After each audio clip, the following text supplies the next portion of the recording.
Good morning, everybody. We live in Potomac, and it's beautiful there, but the Blackfoot River cuts through it. And on days like today, the steam comes off that river, and it takes it from 30 below to 40 below. So we're happy to be here. We're really happy that you guys all came out on this cold morning, but we're rugged and tough around here, right? Yeah. A little cold weather's not going to stop us. We're just super glad you're here. Again, for those of you that weren't here when I made an announcement a minute ago, we've got restrooms right out these double doors on the right if you need those. We've got coffee and pastries in the back, so help yourself.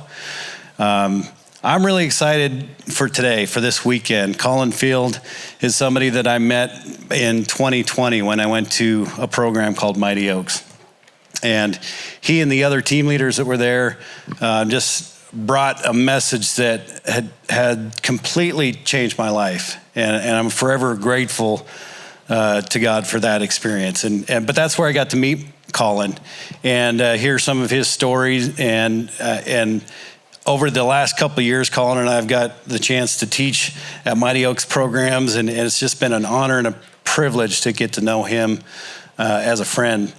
And so when I hit him up to come up here, he said I'd be happy to, and here we are. So I'm super grateful to Colin and his wife, who braved the roads yesterday from Boise, Idaho, to get here. It was a long day, but they made it, and we're just excited to have him here. And in case I forget at the end of this, I'll remember to do this. But Colin's here for the weekend, so if you want to hear him preach here at River of Life, he'll be here this evening at 6 o'clock. Or tomorrow morning at 10:30. So he'll have a different message at that time. So you're welcome to come and hear Colin speak tonight or tomorrow. We'd love to have you. So Colin, some of his story is that he was in the Navy SEALs for 14 years, and after that was a private contractor for the U.S. government and did a lot of deployments, did a lot of things, and so that's a big part of his experience, his story. He was also an EMT and worked on Life Flight, and so he's got a pretty interesting background. We're super excited to have him here, and without any further ado, welcome Colin Field.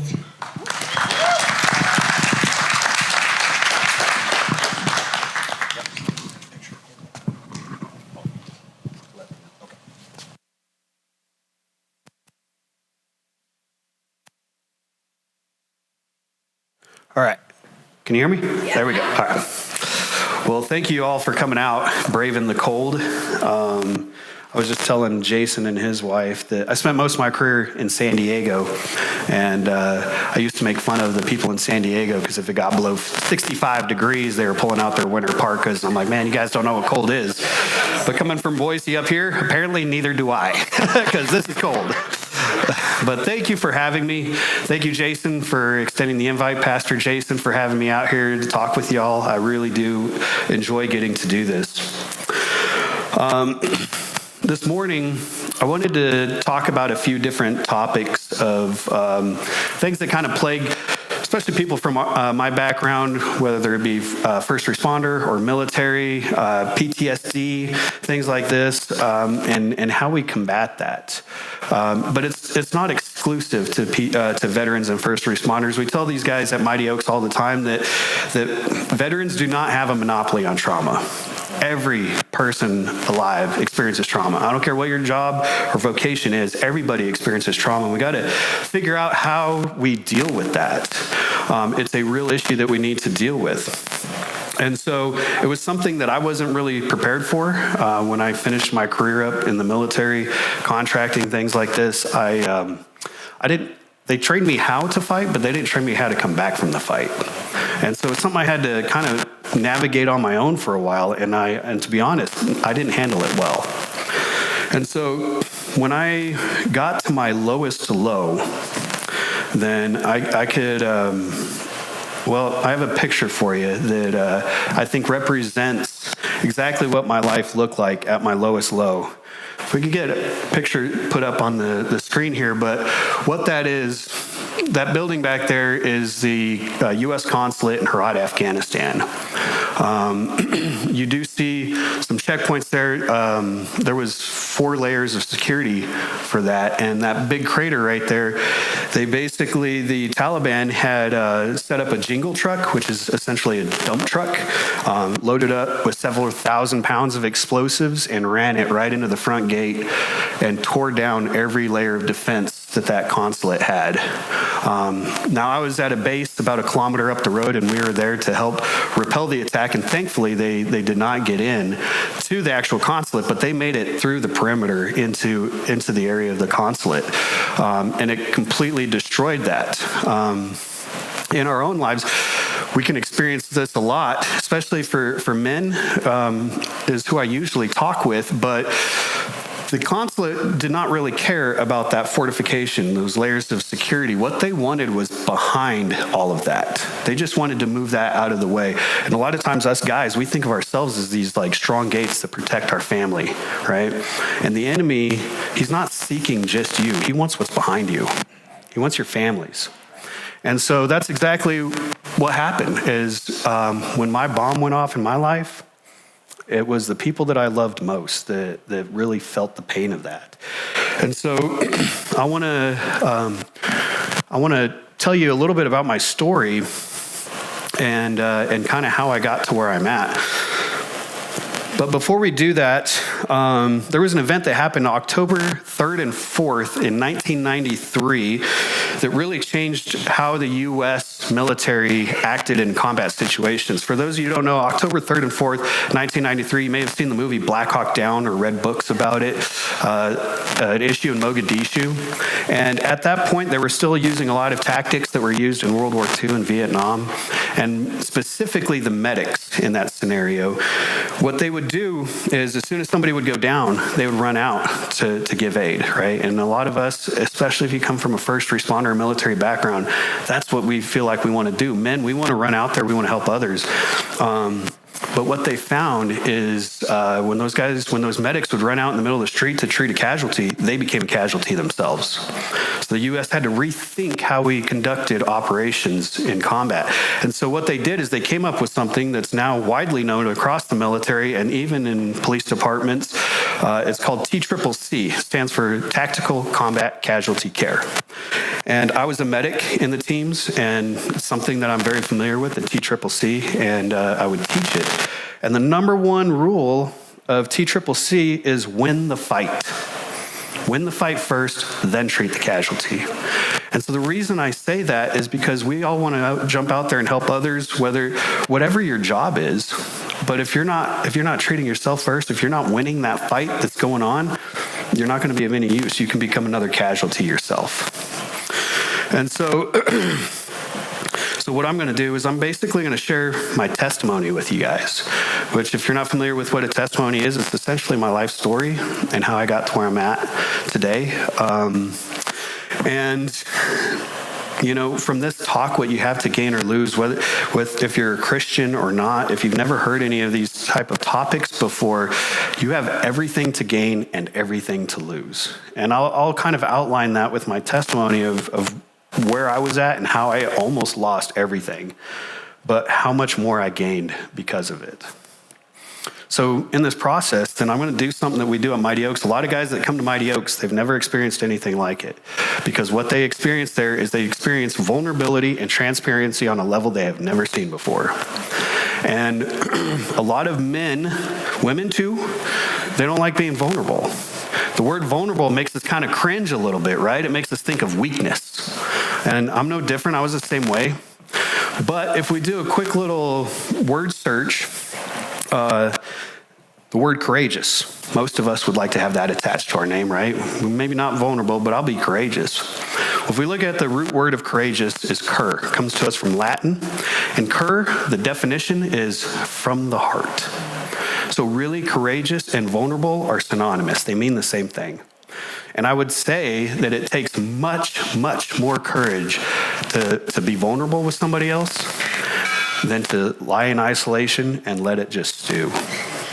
And so I'm going to be vulnerable with you guys today about what I have been through.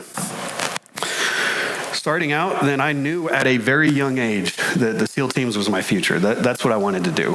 I knew that at the age of 7. Most people thought I was crazy, like, yeah, you're never going to do that. But I went and I got it. What they did not know, what nobody in my life knew, was why. Nobody asked me, and I didn't volunteer the information why. The reason I had decided at such a young age that I wanted to be a SEAL was because at the age of 6, I was sexually abused. And I can remember as a young boy thinking, I don't ever want to let that happen again. And so I'm going to find the way to be the biggest, baddest, strongest dude in every room I walk into so that will never, ever happen again. And that's what set me on the trajectory towards being a SEAL. Once I got into the teams, man, I loved it. That was exactly what I spent my whole life preparing for. And, I would remember reading books, watching documentaries, watching movies. And the one common thing that I would see amongst all these veterans and all this is that, man, it's all about the brotherhood, right? What you're fighting for is the guy next to you. It's all about the brotherhood. And it was no different for me when I got in. I got to experience brotherhood on a level I never knew before. The guys that I worked with. On June 28, 2008, there was an operation that would go down. It was known as Operation Red Wing. They turned it got made into a book and into a movie called Lone Survivor. In this situation, then there was 4 SEALs on a mission. They came under fire by a heavy enemy force. They called in for what we call a QRF, a quick reaction force. A helicopter loaded up with SEALs went to go help these guys out. There was 12 SEALs. There was 8 Night Stalkers, which is the Army Special Operations Flight Crews. And they would respond to this call for help. As they were getting ready to insert, then an RPG would hit that helicopter and kill everyone involved. Of the 4 guys on the ground, 3 of them would be killed, 1 guy would live.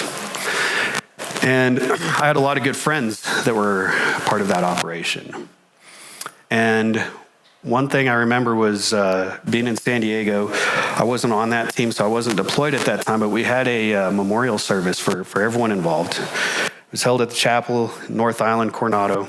And there was one guy who got up to, there were several SEALs that spoke during that memorial, but there was one that really rung out to me. And what he said was that he knew, it was SEALs only in this crowd. Nobody else but SEALs was allowed in this chapel for this memorial service. And what he said was he knew that everybody in that room would be willing to take the seat of anyone on that helicopter, whether he knew him or not. Just knowing the fact that he was another SEAL, you'd be willing to take the seat of that guy so that he could live and you could take that for him. And I thought about it and I said, and in my head, I'm like, yes, I would be willing to do that. And what was really profound for me was the realization that others would be willing to do that for me. And I was like, man, I know exactly what brotherhood is. And I got to see it played out in 2006 when I was deployed in Iraq. And a guy on my team, Mikey Mansour, would be on a rooftop. And we'd do a sniper Overwatch mission. There was 3 guys up on that rooftop, and somebody lobbed a grenade. And Mikey saw that. He was the only guy that had a lane of egress to get away from that grenade. But instead of choosing that route, he jumped on that grenade and took the blast himself. He was awarded the Medal of Honor posthumously. He was killed for his actions there. And so in my head, I'm like, man, I know exactly what brotherhood is. A little bit later in my talk, I'm gonna let you guys know that even though I thought I knew what brotherhood was, and the guys in the teams that I served with, I still consider my brothers, absolutely. But I honestly still did not know what true brotherhood looked like until I became a Christian. So after all of this was going on, and I would do multiple deployments, then I would really, I would start getting out of control. I did not know, as I said, I did not know how to control the emotions that were going on inside of me. I would turn to alcohol as a way of medication, of how to kind of numb those feelings and move forward, which was detrimental. It was absolutely horrible for me, and would lead to some other big problems that I would have in my life. I got, at one point, towards the end of my career in 2013, then I was awarded Sailor of the Quarter for my SEAL team. which is a pretty good honor, to get. And that night I ended up in the hospital for alcohol poisoning. It wasn't because I was out partying with the boys. I was by myself drinking because I was absolutely miserable. I hated myself. I knew that I was in trouble at that point. I would have some incidents overseas. I'll talk about that in a minute, but led me to the point of I knew I could no longer do this job. My plan was to make it a career, to do 20 years and be able to retire at it, but I had to get out at 14. At 14 years, I'd get out of the Navy, and I would tell everyone it was because of my wife. That's why I got out. She made me get out. Now, it was true. She did want me to get out. She wanted me to stop leaving. We had a son at this point. She wanted me home, being president and being a father and all of that. That was true, but that was completely false that was the reason I got out. At this point in my life, I was living for me and me alone. I would not be willing to give up my career for my wife at this point in my life. But I also wasn't willing to admit to anyone else that there was issues going on inside of me. I wasn't willing to admit that there was any kind of problems going on with me, so I found an easy out. My wife's the problem, I'm gonna punch out. And that's what I did. My honest thoughts at that point were that I could find a job back home, spend a couple of years doing that, maybe decompress a little bit, and then I could get right back into the fight. Once I got that figured out, I'll be good.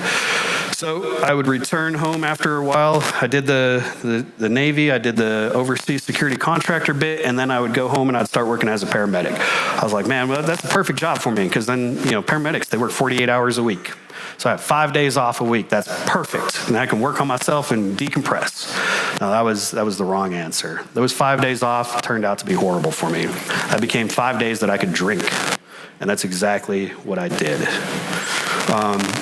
But not only that, but everything in me, my entire identity was wrapped up in being a SEAL. That's what everybody knew me as. That's who I was. That was my identity. And when that got taken from me, now, along with the PTSD and all these, and the drinking and all this stuff, now I have an identity crisis. Who am I? I have lack of purpose, lack of motivation. And so I would continue to fall further and further down. The struggles would not just affect me, but my family. My wife would get to experience her husband being an angry drunk. Fortunately, I never laid hands on my wife or my son, but every wall in our house had holes in it from me punching the wall. My son got to experience his father was a child. That's what he experienced.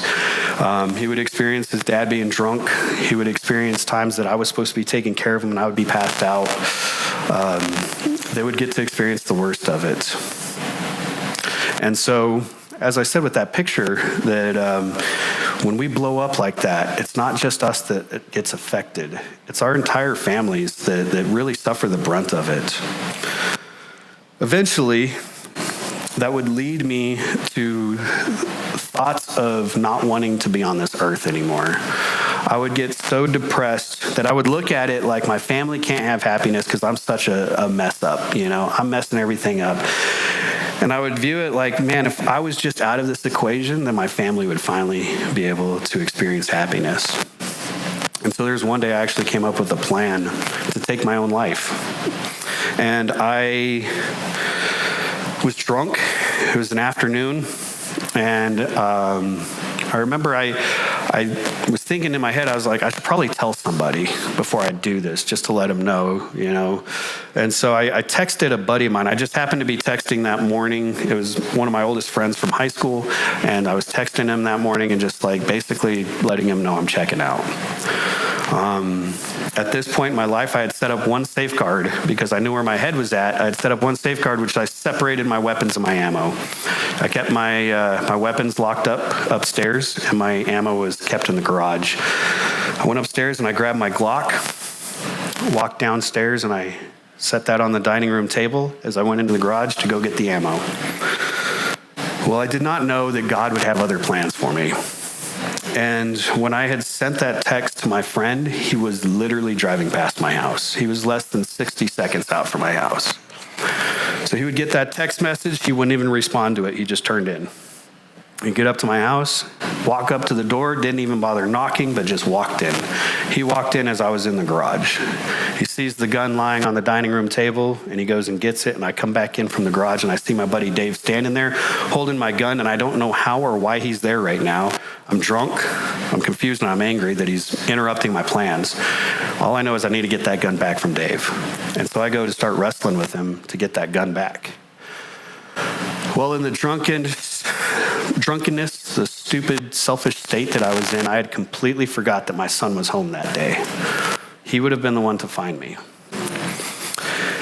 And my son hears commotion going on downstairs that I'm wrestling with my friend Dave, and he goes down to investigate. He got about halfway down the stairs, and he pauses because he sees me and Dave wrestling in the dining room, and he doesn't know what's going on.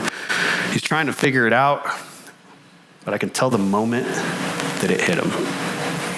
The moment that he realized the man that is supposed to be there for him, who's supposed to protect him, who's supposed to love him, has just quit on him.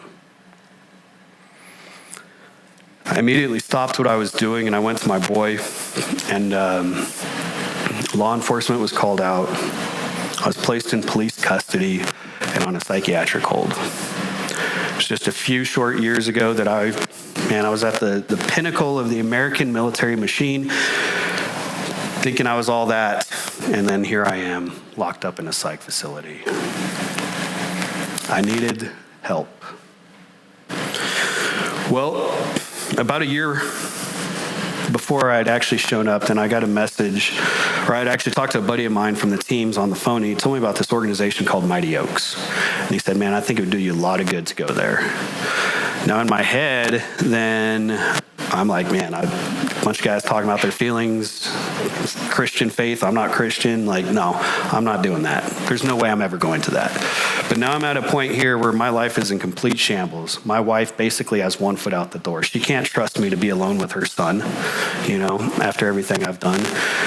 She's looking to leave me, and I basically throw a Hail Mary pass to try to save my marriage. And I told her, I heard about this program I could go to. Maybe it'll help. I had no intentions of this actually helping me.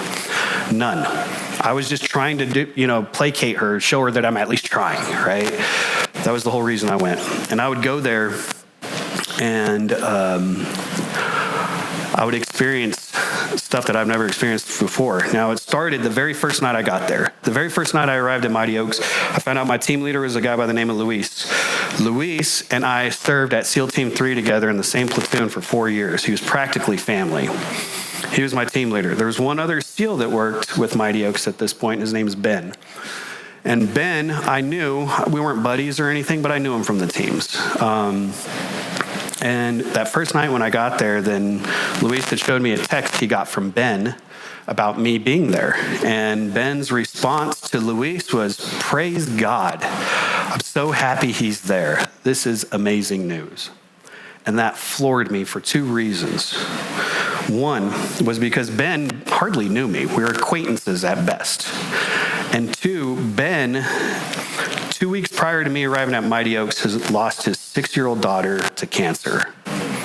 And I could not fathom how somebody in a situation like that would be able to say something like, "Praise God that he is there," for somebody whom he barely knows. And so when I saw that text message from Ben, I was like, man, I do not know what's going on here, but I'm going to pay attention. That got me invested. And then I start listening to stories. I start hearing the testimonies of all the instructors coming up there they're telling me about where they were at. And one of the lies that I had been believing for so long was that all of the problems that I was experiencing were unique to me. That nobody else could understand what I had been through. Nobody had been on my deployments. Nobody had done this. Nobody had done that. And as I'm listening to these testimonies, I'm hearing my words come out of other men's mouth. And I realized at that moment that I was not that special. That the problems that I was experiencing were not that unique, that every man there had experienced one form or another. And that would get me to continue to invest in this program. And it was while I was there that I would hear the gospel presented for the first time, and that I'd be saved and baptized out there at Mighty Oaks. And I would move forward with a newness about me. I would set a plan in place. I would move forward on how I'm going to make things better. But there was still a lot of work that needed to be done. There was alcohol issue that I had to address. There was all kinds of issue with my marriage. But the first thing that I had to start with was my relationship with Christ. I had to get that established first and foremost. And after I got that established, all the dominoes fell into place on their own. I also would get to experience for the first time what true brotherhood is. As I told you, I experienced brotherhood on a level that most people never get to experience. But the way I like to equate it is we have this training we have to go through in the teams. In the military, it's mostly for pilots, but anyway, we do it in the teams also because we do free fall parachuting, right? We go at high altitudes and we jump out of airplanes. So it's called HAPS. That's an acronym for something I honestly don't know. It's high altitude something or another. But basically, they put you in this chamber. They take you up to 30,000 foot elevation in this chamber, so they suck all the oxygen out. You're on an oxygen mask, and then they have you take off your oxygen mask and you play little kids games for as long as you can before you black out, right? The goal is not for you to black out. If you black out, you fail. They say as soon as you start feeling like you're going to black out, you got to put your mask back on, right? But you're playing like, put the square peg in the square hole type of games, and you're just seeing how your brain gets affected in the hypoxic state without having oxygen. Well, I remember going into one of these chambers. It was time for us to do our refresher training. I'm in there with a bunch of guys from my platoon. We get inside this thing, and we start doing these kids games. And I could start feeling the effects immediately, but I could really start seeing my vision narrowing, and I knew I was getting close to blacking out. But I also looked around the chamber, and nobody else had put their oxygen mask back on yet. And I knew I'm not going to be the first guy, right? And I could tell they were all thinking the same thing, right? Like all of them are about to black out, but nobody wants to be that first guy to put their mask on, right? We're going to keep going. And by the time I put my mask back on, and I don't even remember who was the first one, but my vision had narrowed to about this. I was about seconds from going out. And I see somebody put their mask on, and then all of us immediately, we're finally back to life again. But that was the mentality we had in the teams, because yes, we'd be willing to do just about anything for one another, but be vulnerable, be transparent, open up, expose what's going on in my heart? No, we wouldn't be willing to do that. In fact, when I got out, my wife at one point asked me, "Why are you the only one from your platoon to have problems?" I said, "I don't know. I can't answer that." What I find out years later is that was not the case. We were all hiding it. Every last one of us was. Every single guy from that platoon had issues. Our 2006 deployment was a pretty bad one. I told you about Mikey already. We lost 2 guys on that deployment. We also set the record for the most enemies killed and or captured on a SEAL deployment. It was a very kinetic deployment, but nobody showed any signs of any problems, because we're gonna put on a brave face and move forward. But once I start finding out about Christian brotherhood, that takes it to a whole new level of vulnerability and transparency. And we need to have that in our lives. We absolutely need to have it. I am so blessed with the guys that I have in my life. I have one guy back home. I got a bunch of brothers from Mighty Oaks, Jason, that I work with, that, man, I can be vulnerable with these guys. I can expose every deep, dark thought that's going on in my heart with these guys. They won't judge me. They're going to lift me up in prayer. They're going to help me move forward, move past this. That is what true brotherhood looks like. True brotherhood is transparent, is vulnerable.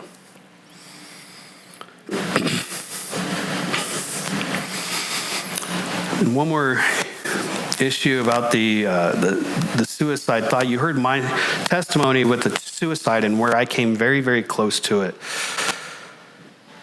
It would be after that I would find out that one of my friends from the teams had actually gone through with it and taken his own life.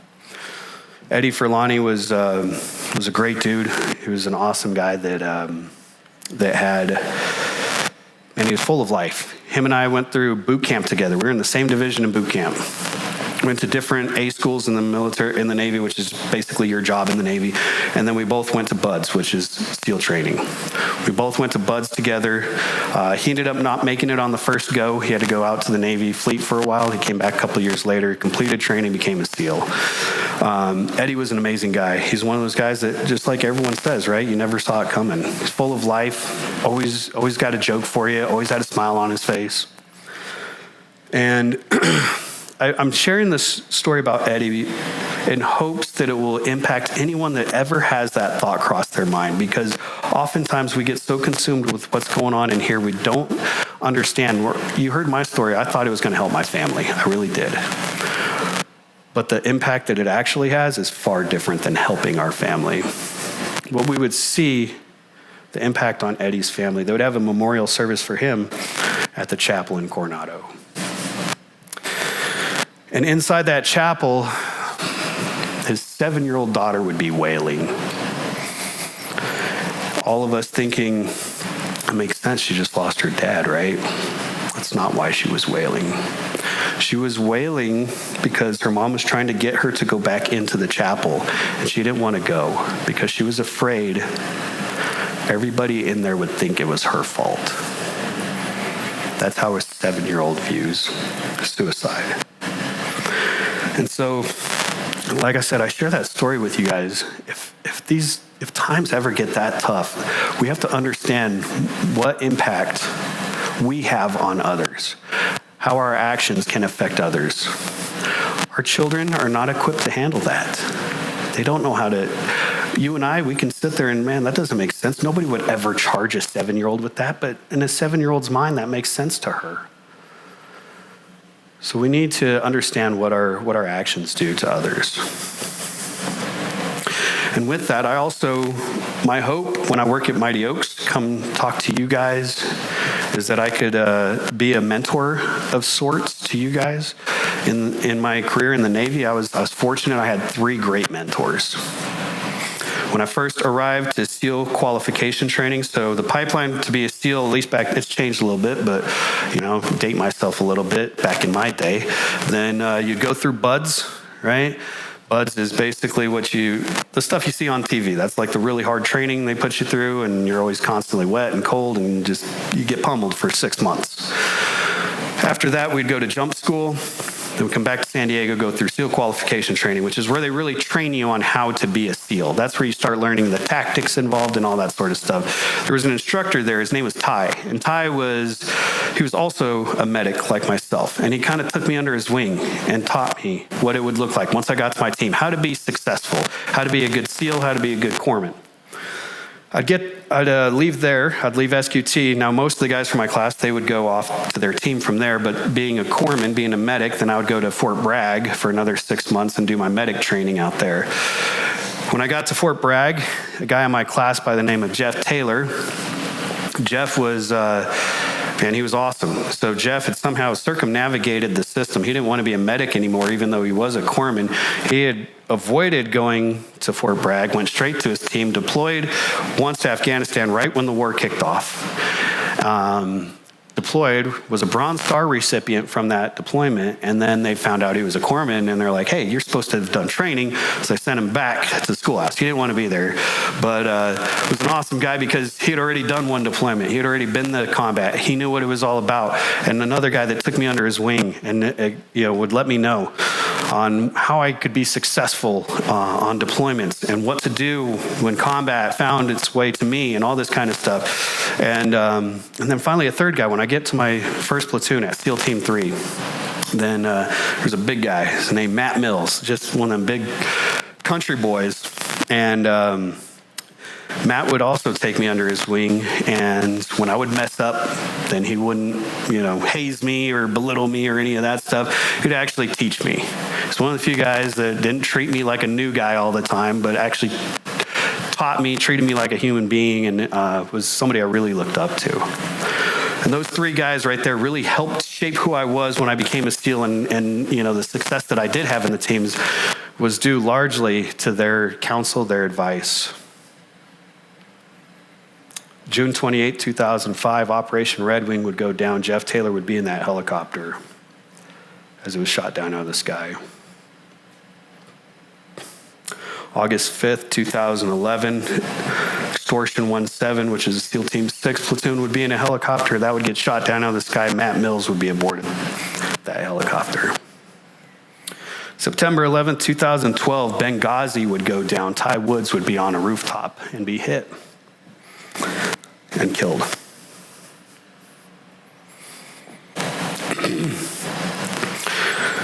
For so long, I used the memories of my friends as an excuse to be the way that I was, that the world had taken from me. I was owed this. I'm drunk. Yeah, it makes sense because I went to combat.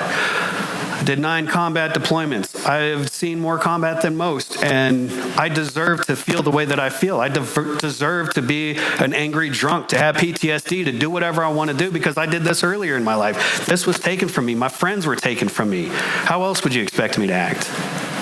But in doing that, I was completely dishonoring their memories. None of those guys would have ever counseled me to behave the way that I did.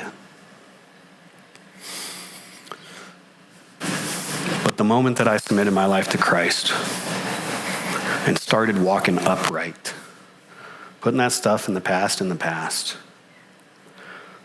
not only did I get my stuff squared away with my own life, with my wife, with my son, but I could start living in a way that would honor their memories, where I could do them justice. And I get to do that every time that I come out, talk to folks like you. I get to honor their memories, what kind of men they were. They weren't the only friends that I lost. I ended up losing 9 friends in total throughout my career, but I get to honor every single one of those guys by the way that I live now, by the way that I act, continuing to keep their legacy alive. Can we bring that photo back up one more time? Like I said, this is the best representation I can give you of what my life looked like at its lowest. I don't know if any of you guys in here today can identify with that photo. Maybe you've been there, or maybe you're there right now. Maybe you've experienced a lot of hardship in your life. Maybe you have experienced trauma, loss. Maybe you can identify with that photo of everything's crumbling down around you and you don't know which way to turn.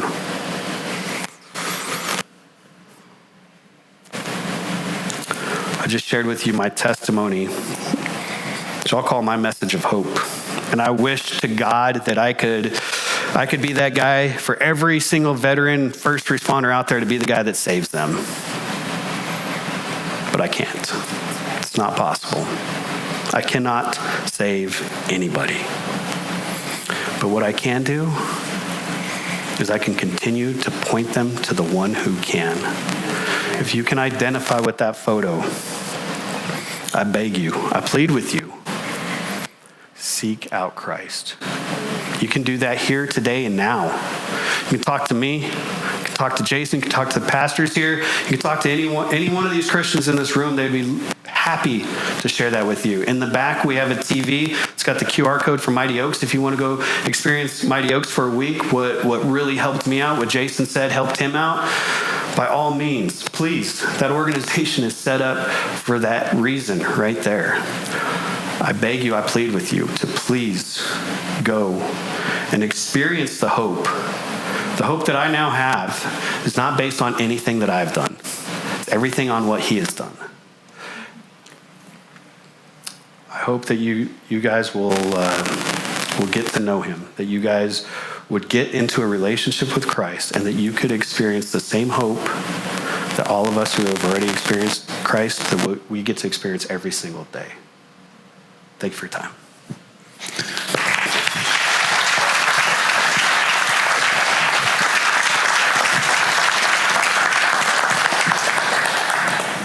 All right. Well, thank you, Colin. Thank you, Colin. We appreciate that. And thank you again to you guys for coming out today to hear Colin speak. Again, he'll be here this evening in our service that starts at 6 o'clock. I always do that. It's 6 p.m. Saturday night, 10:30 a.m. Sunday morning, and Colin will be delivering a different message like I mentioned before. So we'd love to have you if you're available, if you don't mind braving the cold again. But again, we just thank Colin for everything. As he mentioned, if you have any questions about Mighty Oaks, let us know. We'd love to encourage you to attend that program. And just a quick note about that is that it's for any first responder or military person, and they cover the expenses for you to go. Okay, your flight, everything. And so there's no reason not to go. Take a week and go do that. Once somebody goes through the program, their spouse can go through at no cost. And so it's a great resource. We also have, that program has great aftercare programs. We have an outpost, a Mighty Oaks outpost right here in Missoula. And we meet at least once a month, if not twice a month, just to get together and talk about what's going on in our lives and encourage each other and build that brotherhood that Colin was talking about. So we have that right here in Missoula. We'd love for you to be a part of it. So again, thank you for your time this morning. Stay warm, and hopefully we'll see you tonight or tomorrow morning. Thank you.